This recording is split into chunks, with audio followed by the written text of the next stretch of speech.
Lumisan sa mga lugar na to. Dapat bumalik kayo sa impyerno kung saan kayo nararapat.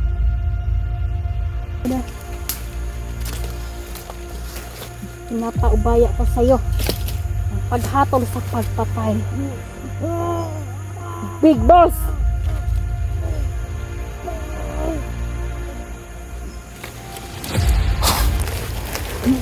Kumsi.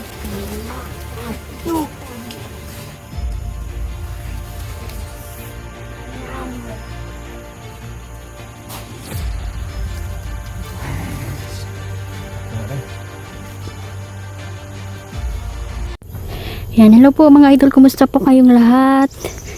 Ayan, sa lahat po nang nag-aabang ng bawat upload natin, no? Maraming salamat. Shoutout pala Mama Susan, maraming salamat. Mama Dailin, sa lahat po ng inyong suporta, mga idol, Sir Jinso Kendo, Rodel, Magno, Ma'am Haggard Face, Lisa Pearl, Covid Luck, Ma'am Darrell, maraming salamat.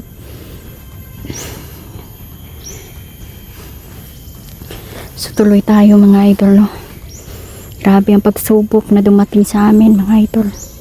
Anak ni Nelchan nakuha ng kalaban, ngunit hindi nila nakaya ang mga kulam natin sa kanila at binalik nila ang bata mga idol.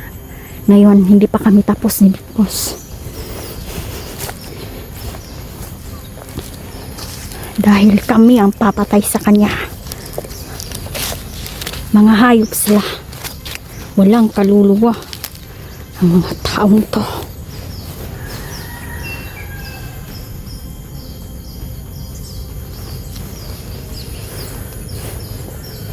Madaming kalaban dito at nasa paligid lang sila, marunong sa mga itim na mahika mga idol.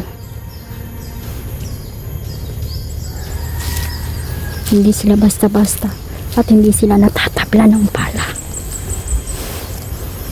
Tayo lang ang makakapatay sa mga taong may mga itim na mahika mga idol.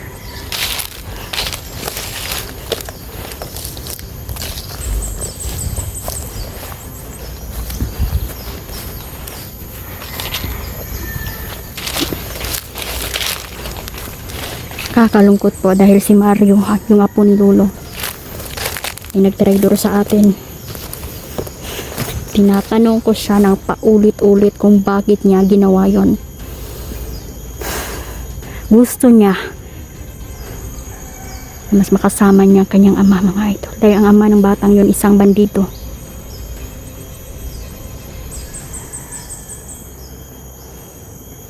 Huwag na lang natin pilitin mga idol, no? Ginawa naman natin ng lahat, pagtulong, lahat mga idol.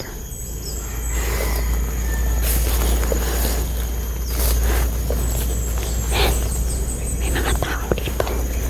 Ito ay lugar ni Big Boss mga idol.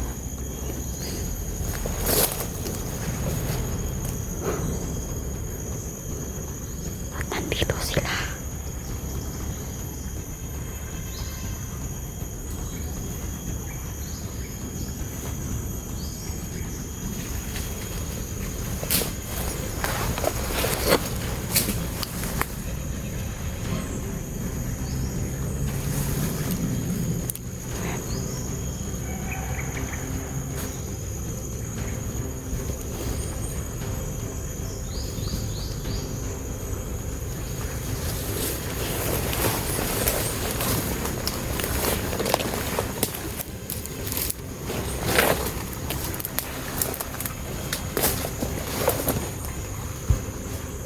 Sa paligid lang sila mga idol.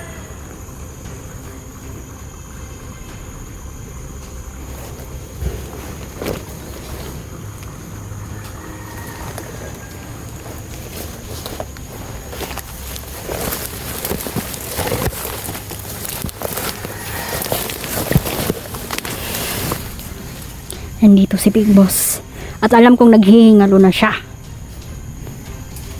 Dapat siyang mamatay. Tayong papatay sa babaeng to.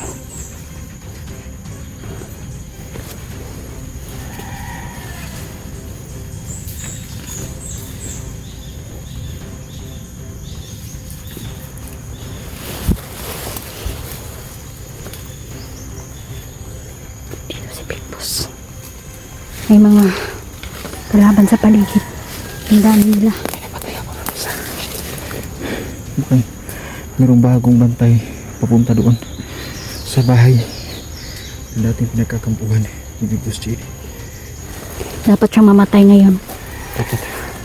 Mukhang ito hindi ito si Big Boss JD. Dahil isang sugo ata yan. Mukhang isang itim na babaylan. Dahil yung totoong Big Boss JD ay mahina na maglakad.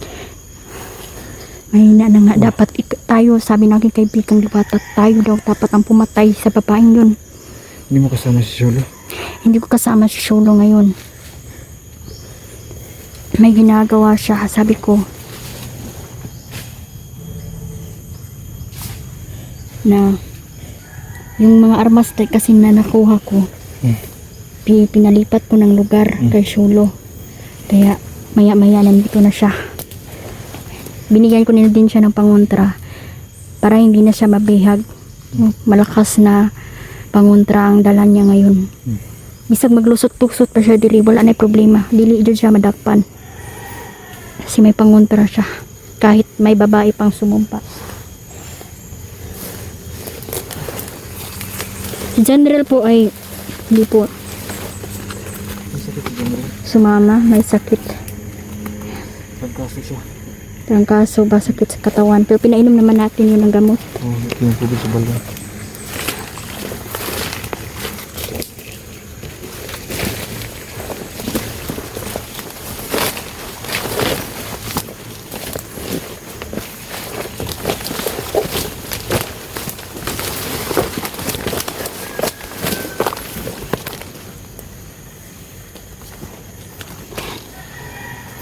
Ingat lang ha. Kasi itong babae ko hindi ako ito. Babae yan. Babae yan. Hindi ako nagkumpensa ito. Wala mo naman na mapanlilang sila kunwari. Hindi nila tayo namamalayan. Ngunit naka-alerto na pala sa paligid ang kanilang kasama. Kaya yung ilan nabibihag talaga. Ayan, dumating na.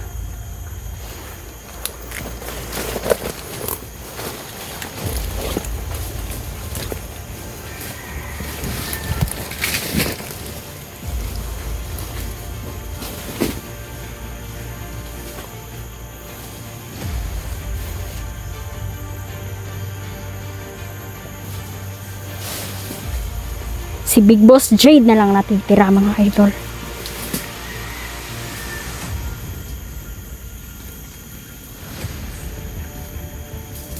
Kaya